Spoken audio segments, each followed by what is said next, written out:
Assalamualaikum warahmatullahi wabarakatuh. Ini tugas kelompok 5 Hukum Perlindungan Konsumen yang berjudul Tanggung Jawab Pelaku Usaha Terhadap Perlindungan Konsumen. Saya ngambilnya di dalam periklanan di media sosial. Di era digital ini banyak banget aplikasi yang berdampak kepada masyarakat, dan dampaknya itu bisa positif, bisa negatif. Untuk dampak positifnya itu kita ambil dari salah satu aplikasi belanja online. Sekarang tuh sering banget kan dipakai sama masyarakat untuk aplikasi tersebut. Karena aplikasi tersebut itu udah banyak banget yang make. Dan bukan cuma hanya satu aplikasi aja, tapi itu juga banyak banget aplikasi dari yang perusahaan-perusahaan lainnya. Untuk dampak positifnya itu, kita tuh enak gitu, bisa belanja tanpa keluar rumah. Dan kalau untuk dampak negatifnya itu dalam dunia periklanan. Nah, di dunia periklanan ini dampak negatifnya di aplikasi berbelanja online itu kadang nggak sesuai ekspektasi setelah paketnya nyampe gitu. Banyak kan ya yang kayak gitu ya. Nah, itu dampak negatifnya dari aplikasi pembelanjaan online di era digital sekarang. Untuk pelaku usaha nih yang wajib banget tahu di era digital sekarang ini, untuk memasarkan iklan di sosial media harus mengetahui asas-asasnya dulu. Jangan langsung kayak bikin iklan tapi pas dikirim itu nggak sesuai sama ekspektasi pembelinya gitu. Nah, itu juga udah termasuk sama perjanjian kedua belah pihak antara konsumen dan produsen. Fundamental norm atau suatu norma yang mendasari peraturan di Undang-Undang Perlindungan Konsumen dan sering juga disingkat UUPK terkait pada pasal 27 dan pasal 33 Undang-Undang Dasar 1945. Itu tuh tentang melindungi hak-hak konsumen sama dengan perlindungan negara kepada produsen. Di antara konsumen dan produsen itu harus ada perjanjian dan harus terpenuhi dari pasal 1322 KUHP dan perjanjiannya itu ada 4. Nah, untuk yang pertama ini kesepakatan kedua belah pihak untuk pengikatan. Nah, yang kedua ini percakapan antara kedua belah pihak untuk perikatan juga. Dan yang ketiga, adanya pokok persoalan tertentu tentang barang ataupun jasa yang akan dikerjasamakan antara konsumen dan produsen. Dan untuk yang keempat itu, suatu sebab yang tidak terlarang. Untuk pelaku usaha, sekarang ini udah jarang banget nih mengetahui larangan dalam periklanan. Tapi masih aja gitu. Pelaku usaha tuh melakukan pelanggaran terkait hal-hal dalam periklanan gitu loh. Jadi misalkan ya kayak yang di awal gitu, pelaku usaha itu dia mengiklankan barang jualannya tapi pas dikirim itu nggak sesuai sama ekspektasi yang konsumennya itu pikirkan. Nah, kalau misalkan dari konsumennya itu merasa kayak, ini barangnya beda nih, gitu kan, saya harus komen, gitu kan. Bisa aja, karena konsumen itu punya pasal 7, di pasal 7 di UUPK, ya. Nah, itu tuh sebagai pegangan untuk melakukan tuntutan terkait iklan yang menyesatkan, guys. Nah, itu bisa tuh untuk konsumen-konsumen yang merasa kayak tertipu oleh iklan, itu bisa banget, guys. Ya, tapi sih menurut saya dari kalian juga sih. Kalian tuh terlalu ini dengan iklan, guys. Jangan langsung tergiur dengan iklan kayak gitu. Ternyata pemerintah juga diikutkan dengan perlindungan lembaga konsumen seperti BPSK, yaitu Badan Perlindungan Sengketa Konsumen.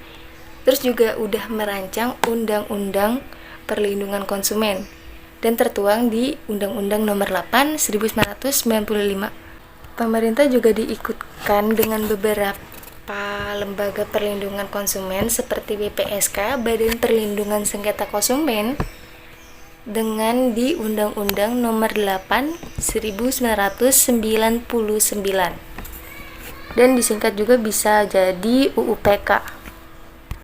Setiap benda yang terwujud atau tidak terwujud, yang bergerak atau tidak bergerak, yang dapat dihabiskan atau tidak dapat dihabiskan, untuk diperdagangkan, untuk dipakai, digunakan, dimanfaatkan oleh konsumen juga, berarti diartikan sebagai barang yang berguna untuk konsumennya.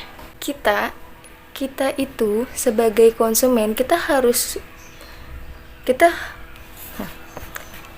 itu sebagai konsumen wajib cerdas serta teliti dalam memilih serta memakai sesuatu produk agar bisa cocok dengan kebutuhan sehari-hari, dan berharap konsumen itu sendiri sehingga tidak terjadi sikap komotif konsumen gitu guys. Jadi kalau misalkan kalian cuma tergiur dengan iklan, terus tiba-tiba paketnya datang nggak sesuai sama ekspektasi kalian, ya itu bisa aja entah dari diri kaliannya yang salah ataupun dari pihak produsennya. Tapi saya nggak menyalahkan kedua belah pihak ya. Ternyata di balik itu semua, pelaku usaha juga kan pastinya nggak cuma 1-2 ya yang jualan barang ataupun jasa seperti itu, pasti kan banyak ya. Nah, pelaku usaha nih juga kayak mereka bersaing gitu untuk masyarakat atau untuk calon produsen untuk membeli jasa dan barang yang mereka tawarkan. Dan kalau misalkan, kalau kata mereka tuh, mereka udah menawarkan tapi calon konsumennya itu tidak tertarik untuk membeli barang dan jasa yang mereka jual, itu sangat rugi di era sekarang. Oleh karena itu, kenapa diadakannya dengan iklan? Maksudnya di antara produsen dan konsumen itu nggak bisa jauh dengan kata persaingan. Jadi dari pihak produsennya itu mereka menawarkan bisa langsung dan bisa tanpa langsung, sepertinya kayak di aplikasi perbelanjaan online tadi. Nah, di sini mau ngejelasin ada 5 asas yang tadi sebelumnya dibilang untuk produsen kepada perlindungan konsumen. Nah, asas yang pertama ini asas manfaat. Nah, asas ini tuh memberikan amatan jika semua aspek untuk melakukan perlindungan konsumen, bukan hanya dari produsennya aja, tapi juga bermanfaat bagi seluruh pelaku usaha gitu. Bukan hanya pelaku usaha yang melibatkan konsumen, tapi semua pelaku usaha itu tuh bermanfaat banget untuk asas manfaat. Nah, untuk yang kedua ini asas keadilan. Ini tuh berpartisipasi. Tujuan asas ini tuh sehingga masyarakat konsumen ataupun produsen itu bisa mendapatkan hak dan kewajiban mereka secara adil. Jadi nggak ada tuh kayak milih, oh saya lebih membela produsen, oh saya lebih membela konsumen. Enggak, itu tuh harus seimbang gitu. Nah, untuk yang ketiga itu asas keseimbangan. Nah, baru kan dibilangin. Nah, ini tuh penting juga untuk konsumen, untuk produsen, ataupun untuk pemerintah gitu. Pokoknya di dalam dunia ini tuh jangan ada kalian tuh lebih milih ke si itu, kalian lebih milih ke si ini, tapi harus dengan keseimbangan gitu guys, biar jatuhnya itu kayak nggak kena undang-undang atau pasal lainnya gitu loh. Nah, untuk yang keempat ini asas keamanan dan keselamatan konsumen. Ini harus diperhatikan lagi buat produsen ya, soalnya ini penting banget ya. Ini tuh menjamin keselamatan sama keamanan untuk konsumen dari produsen ketika dia memakai atau memanfaatkan barang dan jasa yang dibeli dari produsen tersebut. Nah, untuk yang kelima ini dia asas kepastian hukum. Nah, bertujuan gunanya konsumen dan pelaku usaha biar bisa taat dan keadilan guna melanggar perlindungan konsumen. Mungkin itu saja penjelasan tanggung jawab pelaku usaha sama perlindungan konsumen dalam dunia perikanan dari saya. Kurang lebihnya mohon maaf. Assalamualaikum warahmatullahi wabarakatuh.